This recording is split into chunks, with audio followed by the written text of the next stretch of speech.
Good morning friend. कैसे हैं आप लोग? कोरोना काल के मजे ले रहे होंगे। आज हम लोग स्टार्ट करने वाले हैं कंपनी। कंपनी क्या चीज है, आपको इसकी जानकारी होना चाहिए। कंपनी के विषय में मैं आपसे बात करूंगा। कंपनी की एक डेफिनेशन लिखी हुई है हमारे पास। लिखते हैं, A company is an artificial person created by law having a corporate and legal personality distinct and separate from its member with limited liabilities, transferable share, perpetual succession and a common seal। देखिए, आपको यह मालूम होना चाहिए कि company के बारे में क्या बात कर रहे हैं। A company is an artificial person. Company एक आर्टिफिशियल पर्सन है। इस बात को विशेष तौर से ध्यान, आर्टिफिशियल का मीनिंग क्या होता है? कृत्रिम व्यक्ति। तो कंपनी एक कृत्रिम व्यक्ति है। अब यहां मैं बात करूंगा कृत्रिम व्यक्ति से आशय क्या है, आर्टिफिशियल पर्सन से मीनिंग क्या है। ऐसा व्यक्ति जो एक व्यक्ति की तरह, ऐसे कंपनी जो एक व्यक्ति की तरह सारे काम कर सकती है, कोई लेन देन कर सकती है, किसी चीज को परचेज कर सकती है, सेल कर सकती है, वो कहलाती है हमारी आर्टिफिशियल पर्सन। यानी कि कंपनी की तरह सारे राइट्स उसके पास होते हैं, व्यक्ति की तरह सारे राइट्स उसके पास होते हैं, उसे कहा जाता है आर्टिफिशियल पर्सन। मींस कृत्रिम व्यक्ति। कृत्रिम मतलब 100% व्यक्ति नहीं, लेकिन व्यक्ति के जैसा, है ना। अब दूसरा पॉइंट इसका क्या आता है आपका? Artificial person created by law. इसका जन्म कानून के द्वारा होता है। मींस कानून के जितने भी आपके पास हैं, कानून से मतलब होता है अधिनियम, लॉ, है ना। कानून के हिसाब से जो नियम है, जो कायदे हैं, जो शर्तें हैं, वो इसे मानना पड़ती हैं। तो ये हमारा कहलाता है created by law having a corporate and legal personality. कहा जाता है कि ये क्या है? लीगल पर्सनालिटी, एक वैधानिक या लीगल पर्सनालिटी होती है company. Okay, separate from its members. यह पॉइंट को समझिए, मेंबर्स और कंपनी दोनों अपने आप में सेपरेट हैं। कंपनी का मेंबर रहे या ना रहे, कंपनी पर इसका कोई इफेक्ट नहीं आता। कंपनी अपनी जगह ज्यों की त्यों चलती रहती है। मींस कंपनी अपनी जगह अलग है और मेंबर्स अपनी जगह अलग हैं। जिस मेंबर्स के पास जितने शेयर, उसका कंपनी पर उतना राइट रहता है। आगे आपके पास लिखते हैं विथ लिमिटेड लायबिलिटीज। मींस जो आपकी लायबिलिटीज है वो बड़ी सीमित होती है।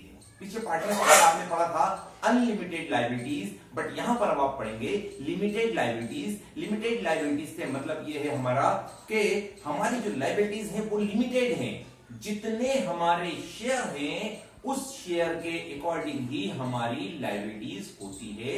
इसे कहा जाता है limited liabilities. Transferable share. Share जो हमारे हैं वो ट्रांसफरेबल है। मींस एक व्यक्ति से दूसरे व्यक्ति तक ये शेयर आसानी से ट्रांसफर किए जा सकते हैं। मतलब एक व्यक्ति दूसरे व्यक्ति को इस शेयर को बेच सकता है। इसके बाद आपके पास क्या लिखा है? Common seal. ये मेन पॉइंट है आपका। इसके बारे में अलग से भी आपका 2 मार्क्स में क्वेश्चन आ सकता है। कॉमन सील, जिस प्रकार से कोई व्यक्ति सारे काम करता है, लेकिन जब तक उसके सिग्नेचर नहीं होते, कोई भी लीगल काम करता है और यदि उसके सिग्नेचर नहीं होते, तो ये मानिएगा कि वो काम उस व्यक्ति ने किया है, ये पॉसिबल नहीं है।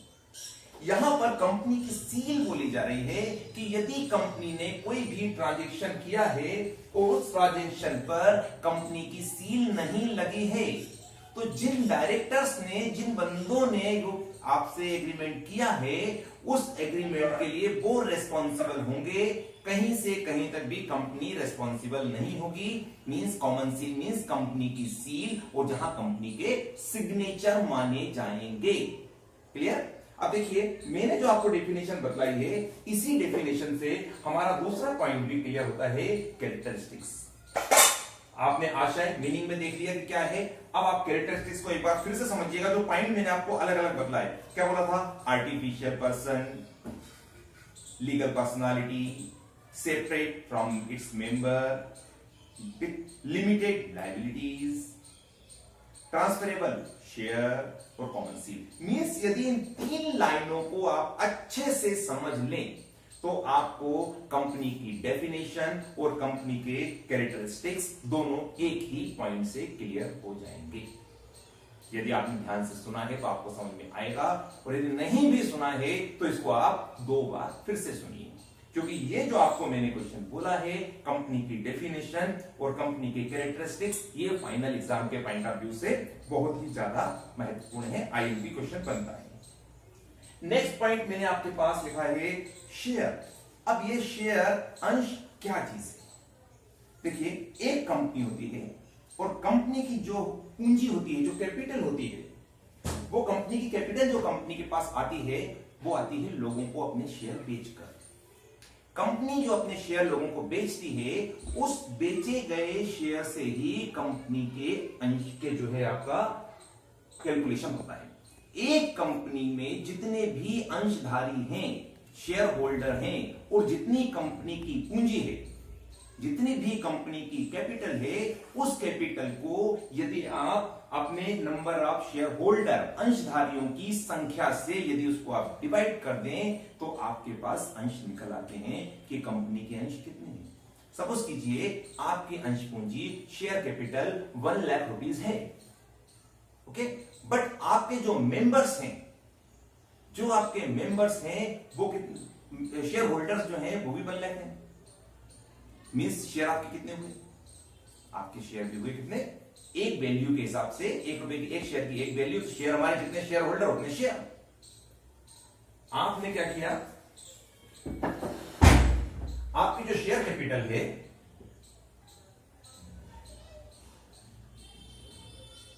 वो मैंने आपको एग्जांपल के तौर पर बतलाई 1 लाख। शेयर की जो वैल्यू है वो है 10 रुपीज ईच, राइट? तो नंबर ऑफ शेयर कैसे आएगा आपका? 1 लाख डिवाइड 10, ये आपका कैलकुलेट हुआ नंबर ऑफ शेयर 10,000 शेयर्स। अब यहीं पर मैं थोड़ा सा चेंज करता हूं, जो मैंने अभी आपसे बात बोली थी, शेयर कैपिटल आपकी है